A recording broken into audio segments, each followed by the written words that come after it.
तो स्वागत है आपके अपने यूट्यूब चैनल ब्रिजेंद्र एजुकेशन में। आज आपके लिए हम यूपी बोर्ड 2023 के लिए स्वागत है आपके अपने यूट्यूब चैनल ब्रिजेंद्र एजुकेशन में। आज हम यूपी बोर्ड 2023 के लिए क्लास 12 फिजिक्स की सभी महत्वपूर्ण अति लघु प्रश्न लेकर आ चुके हैं। इस वीडियो में आपको टोटल अति लघु जो भी पहले चैप्टर से लगाकर आपको लास्ट चैप्टर तक, पहले से जो भी आपका आखिरी चैप्टर है, सभी प्रश्न यानी सभी चैप्टर से अति लघु प्रश्न आज हम इस वीडियो में करने वाले हैं। तो वीडियो को पूरा देख लीजिएगा, पसंद आए तो लाइक और चैनल को सब्सक्राइब करना ना भूलिएगा। तो आज जानते हैं आज का पहला क्वेश्चन आपका क्या होगा। देखिए पहला क्वेश्चन देख लेते हैं कि क्वेश्चन पूछा जाएगा कि वैद्युत क्षेत्र की तीव्रता की परिभाषा तथा इसका मात्रक लिखिए। तो सबसे पहले जानेंगे वैद्युत क्षेत्र की तीव्रता क्या होती है। तो देख सकते हैं वैद्युत क्षेत्र में किसी बिंदु पर रखे परीक्षण आवेश पर लगने वाले बल तथा परीक्षण आवेश के मान की निष्पत्ति को उस बिंदु पर वैद्युत क्षेत्र की तीव्रता कहते हैं। यानी किसी मान लीजिए कोई परिपथ है या कोई परीक्षण आवेश है, किसी परिपथ में रखे किसी परीक्षण आवेश यानी आवेश Q पर लगने वाला बल F हो, तो उन दोनों के अनुपात को यानी E बराबर क्या लिखा है, E बराबर F/Q यानी बल तथा आवेश के अनुपात को क्या बोलेंगे, वैद्युत क्षेत्र की तीव्रता। और मात्रक की बात की जाए तो न्यूटन प्रति कूलम या वोल्ट प्रति मीटर वैद्युत क्षेत्र की तीव्रता का मात्रक होगा। ठीक है, तो परिभाषा क्या होगी, वैद्युत क्षेत्र में किसी बिंदु पर रखे परीक्षण आवेश पर लगने वाला बल तथा परीक्षण आवेश की मान की निष्पत्ति को वैद्युत क्षेत्र की तीव्रता कहते हैं। E बराबर F/Q होता है। प्रदर्शित किससे करते हैं, वैद्युत क्षेत्र की तीव्रता को E से प्रदर्शित करते हैं, E से प्रदर्शित। ठीक है, E से प्रदर्शित करते हैं। ठीक, अगला क्वेश्चन देख लेते हैं। अगला क्वेश्चन भी देखिए बहुत ही इंपॉर्टेंट क्वेश्चन है। देखिए कि वैद्युत द्विध्रुव आघूर्ण से आप क्या समझते हैं।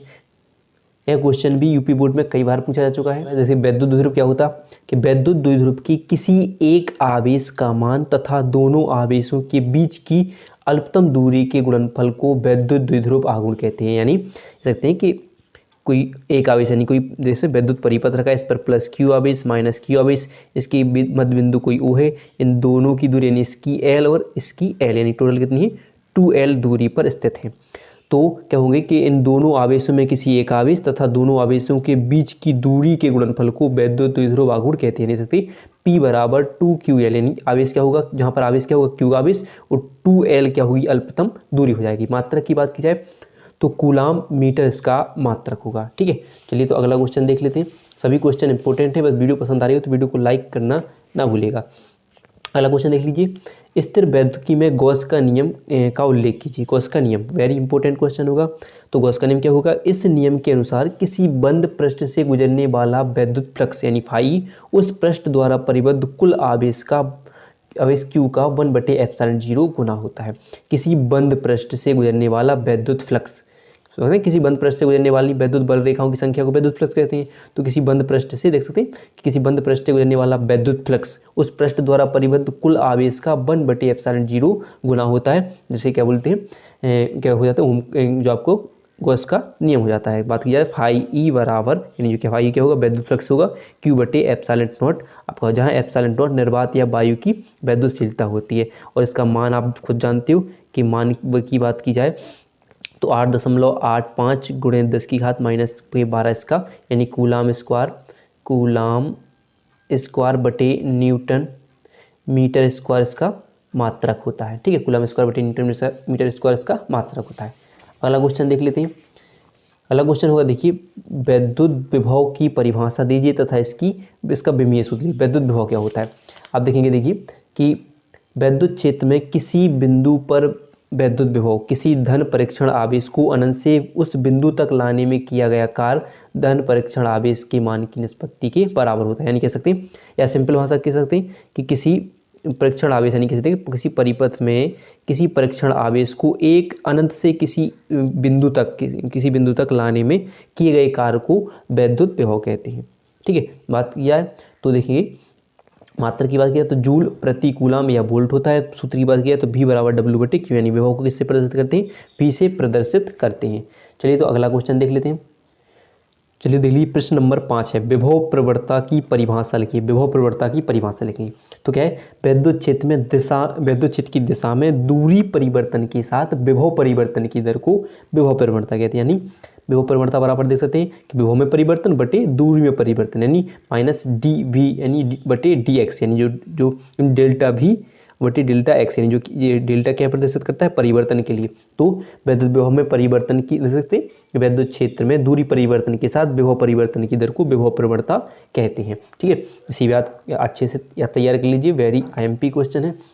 अगला क्वेश्चन देखेंगे कि देखिए ये भी बहुत इंपॉर्टेंट क्वेश्चन, जितने भी क्वेश्चन हैं हम आपको इंपॉर्टेंट ही क्वेश्चन लेकर आए हैं। पहले क्वेश्चन देखिए, प्रश्न नंबर 6, किसी संधारित्र की प्लेटों के बीच परावैद्युत पदार्थ भरने पर इसकी धारिता पर क्या प्रभाव पड़ता है। तो क्या होगा कि संधारित्र की प्लेटों के बीच परावैद्युत पदार्थ रखने पर से इसके अंदर प्लेटों के बीच उपस्थित वैद्युत क्षेत्र की विपरीत दिशा में एक आंतरिक वैद्युत क्षेत्र उत्पन्न हो जाता है, और जो इसकी सतह पर प्लेटों के विपरीत आवेशों के प्रेरित होने से उत्पन्न होता है। इस कारण प्लेटों के बीच विभवांतर घट जाता है, इसके परिणाम स्वरूप इसकी धारिता बढ़ जाती है, क्योंकि क्या होती है कि जो धारिता होती है विभवांतर की क्या होती है, व्युत्क्रमानुपाती होती है। चलिए तो अगला क्वेश्चन देख लेते हैं। अब इसको बस नोट करते जाइएगा और रट लीजिए, याद कर लीजिएगा बढ़िया तरीके से।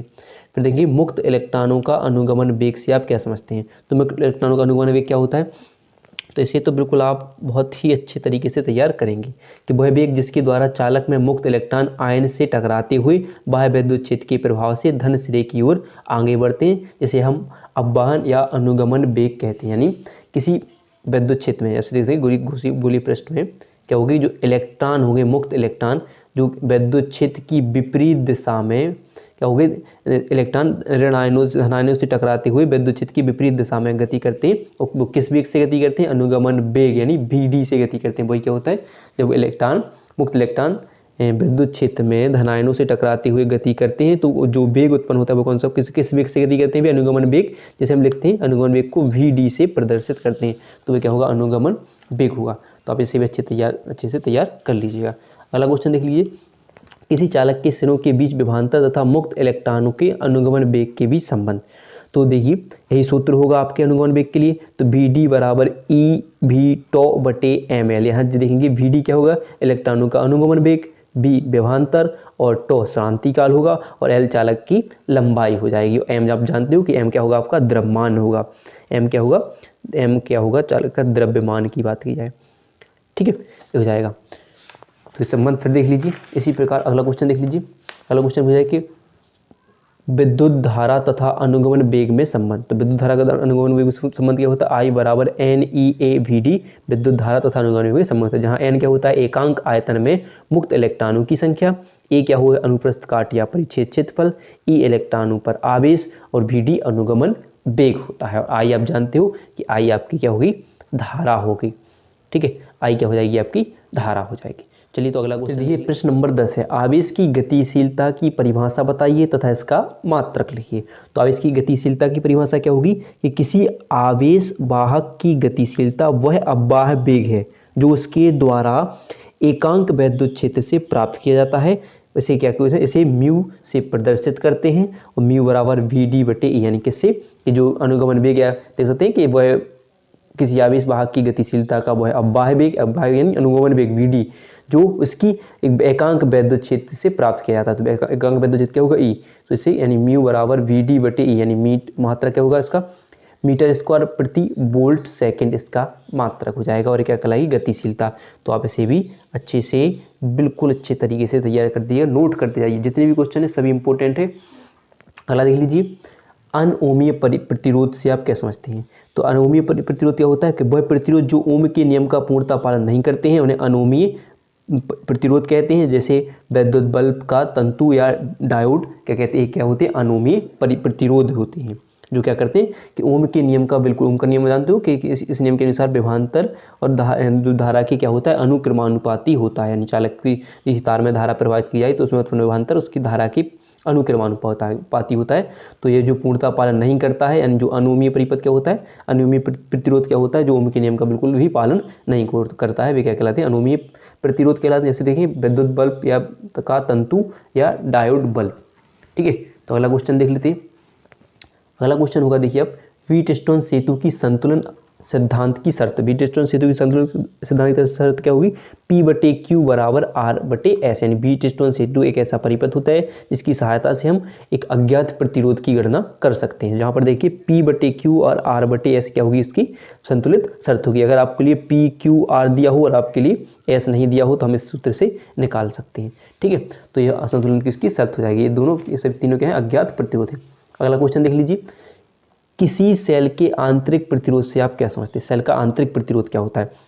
तो क्या होगा, देखिए कि सेल की दोनों प्लेटों के बीच सेल के आंतरिक विद्युत धारा के प्रभाव में धारा आयनों द्वारा उत्पन्न अवरोध को सेल का आंतरिक प्रतिरोध कहते हैं। यानी सेल की दोनों प्लेटों के बीच अगर क्या की जाए कि सेल के आंतरिक विद्युत धारा के प्रभाव में धारा आयनों द्वारा उत्पन्न अवरोध को सेल का आंतरिक प्रतिरोध कहा जाता है।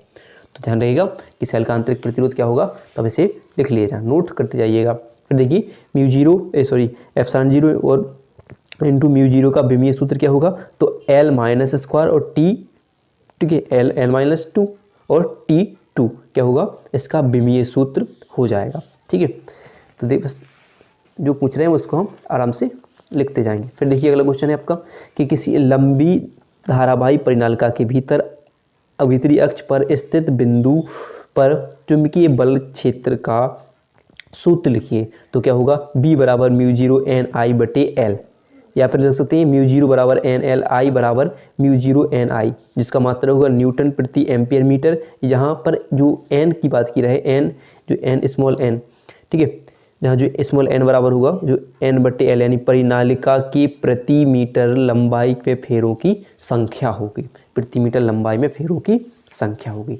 अगला क्वेश्चन देख लीजिए, देखिए किसी धारावाही चालक के कारण उत्पन्न चुंबकीय क्षेत्र के संबंध में बायो-सेवर्ट के नियम का उल्लेख कीजिए।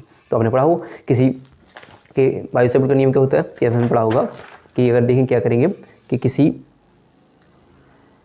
लंबाई का एक L लंबाई का एक तार होगा, इसमें अगर हम I धारा प्रवाहित की जाए तो इसके R दूरी पर एक बिंदु P होगा जहाँ पर उत्पन्न चुंबकीय क्षेत्र क्या होगा, डेल्टा B होगा, जो किन किन बातों पर निर्भर करता है कि जो डेल्टा B अनुक्रमानुपाती होता है धारा के, डेल्टा B अनुक्रमानुपाती होता है डेल्टा L लंबाई के, और डेल्टा B अनुक्रमानुपाती होता है जो इसे R दूरी के व्युत्क्रमानुपाती होता है, और इसके बीच एक कोण बनता है जिसे बोलते हैं थीटा कोण बनता है। तो इसके क्या होता है, व्युत्क्रम यानी 1/, क्या होता है, थीटा। और इन चारों को हम मिला देते हैं तो क्या बन जाता है, डेल्टा B बराबर यानी व्युत्क्रमानुपाती I delta L sine theta, यानी जो साइन थीटा हो गया यहाँ पर साइन थीटा बटे R² हो जाता है। और इसको जो चिन्ह हटाते हैं अनुक्रमानुपाती का तो क्या आ जाता है कि एक μ0/4π into I delta L sine theta बटे R², ये सूत्र बन जाता है, जहाँ पर μ0/4π क्या होगा, नियतांक होगा। ठीक है, तो अगला क्वेश्चन देखेंगे तो यहाँ पर देखिए, और यहाँ जहाँ μ0/4π अनुक्रमानुपाती क्या होता है, एक नियतांक होता है। चलिए तो अगला क्वेश्चन देख लेते हैं। देखिए प्रश्न नंबर 17 क्या होगा, चुंबकीय द्विध्रुव आघूर्ण का मात्रक एवं विमीय सूत्र, यानी विमा लिखिए। तो चुंबकीय द्विध्रुव का मात्रक क्या होगा, एम्पियर इंटू मीटर स्क्वायर, तथा विमा क्या होगी, L²A, क्या हो जाएगी, L²A चुंबकीय द्विध्रुव आघूर्ण की मात्रक और विमा हो जाएगी। अगला क्वेश्चन देखेंगे कि चुंबकीय द्विध्रुव की अक्षीय बिंदु पर चुंबकीय क्षेत्र की तीव्रता का व्यंजक। तो क्या होगा, B बराबर 10⁻⁷ 2m/r³ न्यूटन प्रति एम्पियर मीटर, इसका क्या हो जाएगा, मात्रक हो, यानी चुंबकीय द्विध्रुव की अक्षीय बिंदु पर चुंबकीय क्षेत्र की तीव्रता का व्यंजक हो जाएगा ये। फिर अगला क्वेश्चन देखेंगे अब कि देखेंगे कि चल कुंडली धारामापी की धारा सुग्राह्यता का व्यंजक। तो चल कुंडली धारामापी की धारा सुग्राह्यता का व्यंजक क्या होगा कि यह कुंडली में प्रवाहित प्रति एकांक धारा के लिए उत्पन्न विक्षेप के बराबर होती है, जिसका मान सकते हैं कि धारामापी की सुग्राह्यता का व्यंजक क्या होगा, धारा बराबर क्या होगा, φ/I बराबर NAB/C, जहाँ पर देखेंगे N कुंडली में फेरों की संख्या होगी, A अनुप्रस्थ काट का क्षेत्रफल होगा, B चुंबकीय क्षेत्र होगा, और C मरोड़ दृढ़ता होगी आपकी। ठीक है, तो अगला देखते हैं प्रश्न नंबर 20 क्वेश्चन। ठीक है, क्वेश्चन है कौन सा हमारा 20। देखिए नति अथवा नमन कोण से आप क्या समझते हैं। भाई नति और नमन कोण वेरी इंपॉर्टेंट क्वेश्चन है। ठीक है, वीडियो पसंद आ रही हो तो लाइक करना ना भूलेगा, क्वेश्चन को नोट करते आइएगा।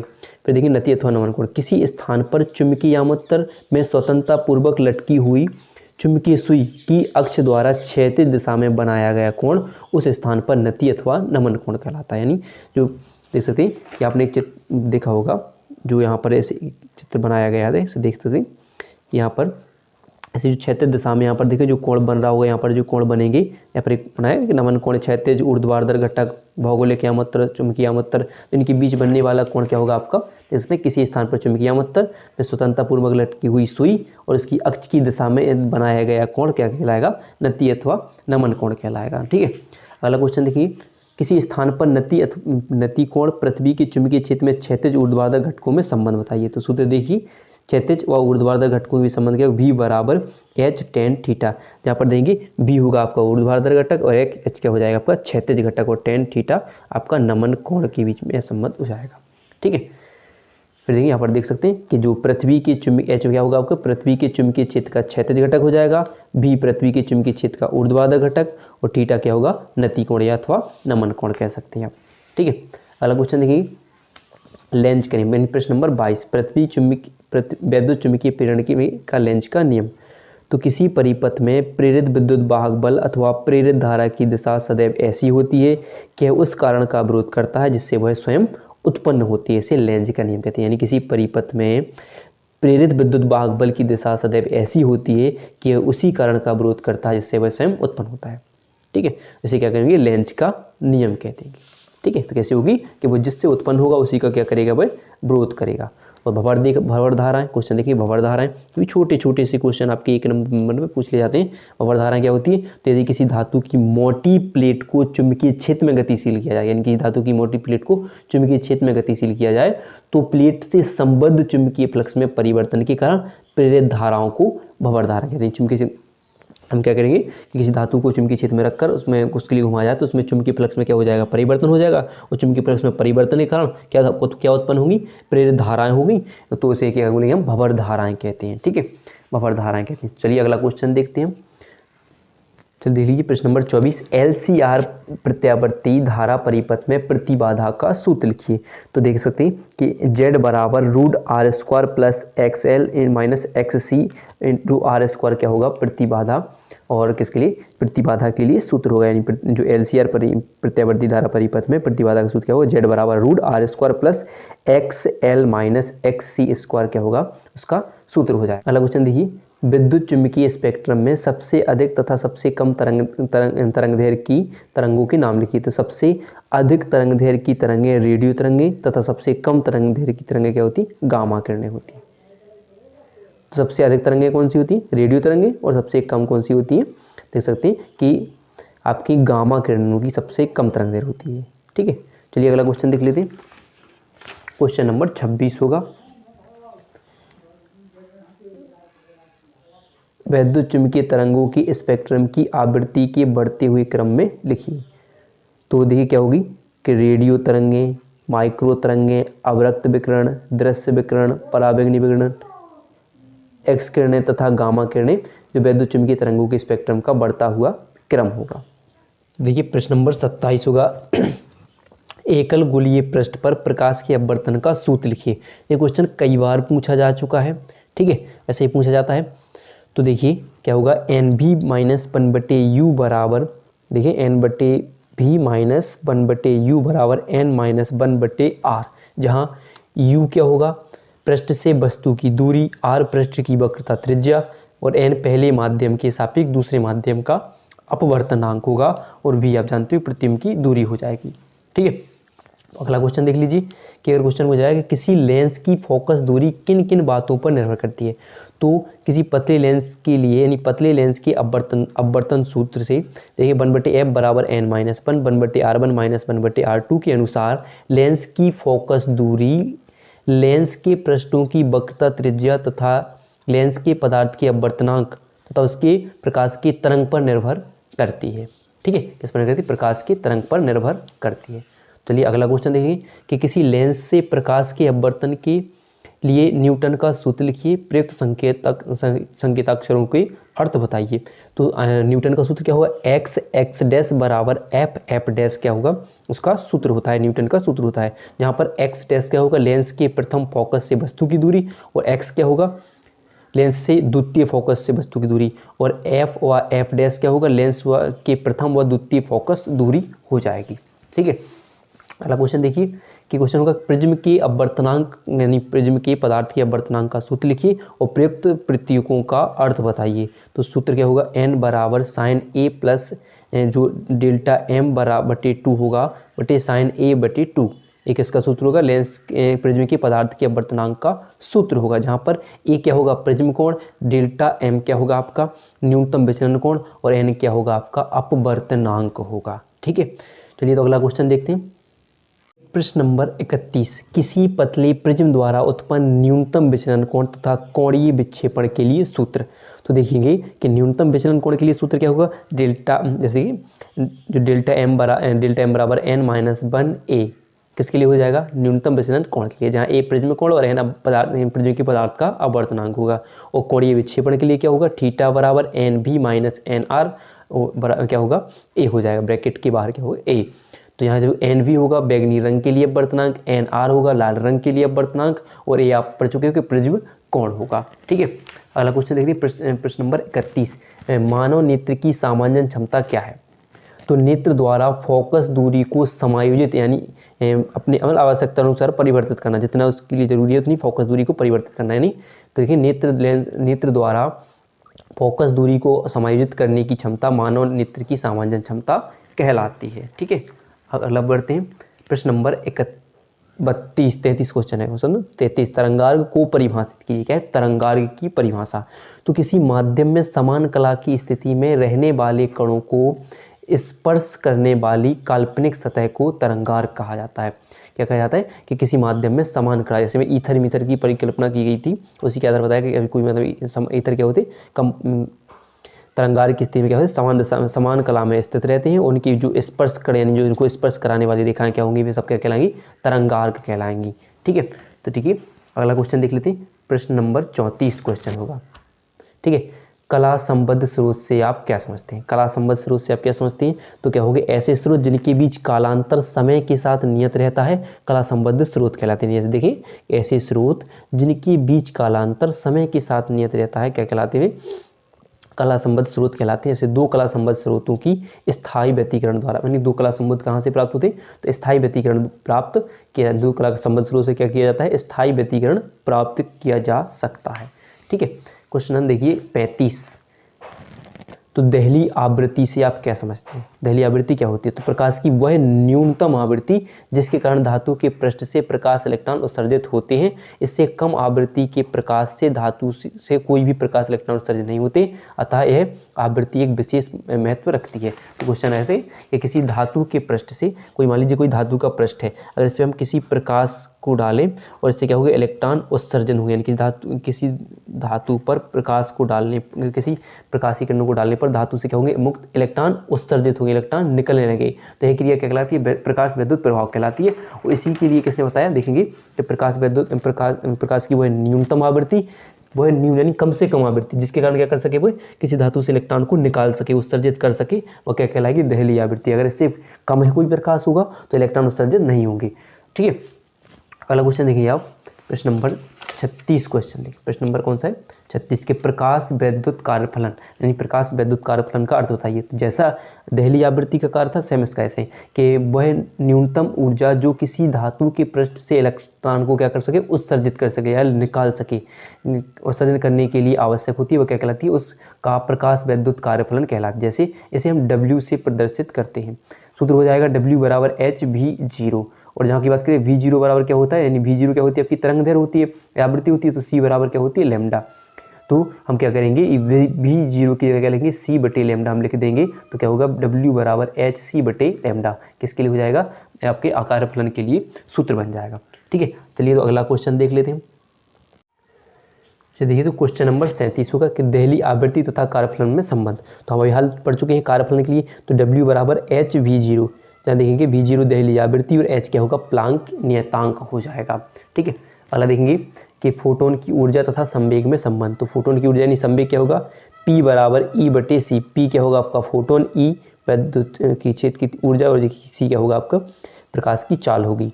ठीक है, अगला क्वेश्चन देख लीजिए, प्रश्न नंबर क्या होगा आपका 39, तो परमाणु में इलेक्ट्रॉन की स्थायी कक्षा किसे कहते हैं तथा उसकी शर्त लिखिए। तो बोर की परिकल्पना के अनुसार इलेक्ट्रॉन कुछ निश्चित त्रिज्या की कक्षाओं में घूमते हैं, ऊर्जा का उत्सर्जन नहीं करता है, और ये कक्षाएं क्या कहलाती हैं? स्थायी कक्षा कहलाती हैं। जिनमें इलेक्ट्रॉन घूमते हैं और वे क्या करते हैं? ऊर्जा का उत्सर्जन नहीं करते, वे क्या कहलाती हैं? स्थायी कक्षाएं कहलाती हैं। अब देखिए प्रश्न नंबर 40 देख लेते हैं। नाभिकीय बल का अर्थ बताइए। तो क्या होगा? किसी नाभिक के भीतर उपस्थित वे बल जो न्यूक्लियनों को परस्पर बांधे रखते हैं वे क्या कहलाते हैं? नाभिकीय बल कहलाते हैं। चलिए तो देखते हैं 41वां क्वेश्चन। परमाणु द्रव्यमान मात्रक यानी AMU से क्या तात्पर्य है? इसका किलोग्राम के साथ संबंध बताइए। तो देखिए एक AMU परमाणु यानी कार्बन परमाणु C कार्बन 12 के द्रव्यमान के 12वें भाग को कहते हैं। एक AMU बराबर 1.66 × 10⁻⁻27 किलोग्राम इसका मान होता है। अगला देखिए क्वेश्चन आएगा, नाभिकीय विखंडन किसे कहते हैं? ये नाभिकीय विखंडन से आप क्या समझते हैं? क्वेश्चन नंबर होगा 42। नाभिकीय विखंडन से आप क्या समझते हैं? तो क्या होता है?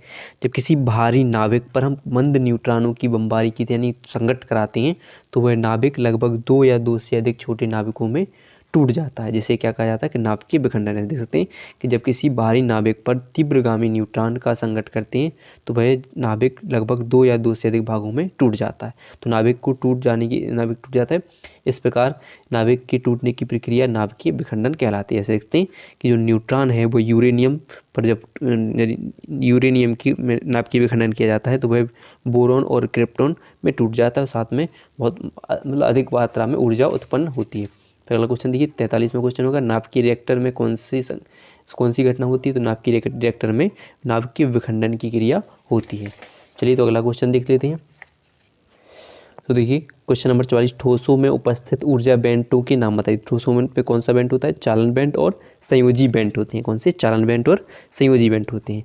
फिर लास्ट क्वेश्चन होगा आज का हमारा, तो पीएन संधि डायोड में अपक्षय परत से क्या समझते हो? तो पीएन संधि डायोड के दोनों ओर वह परत जिसमें चलनशील आवेश वाहकों की उपस्थिति नहीं होती है क्या कहलाती है? अपक्षय परत कहलाती है। तो वीडियो यहीं पर समाप्त करते हैं। वीडियो अगर पसंद आई तो वीडियो को लाइक और चैनल को सब्सक्राइब करना ना भूलिएगा।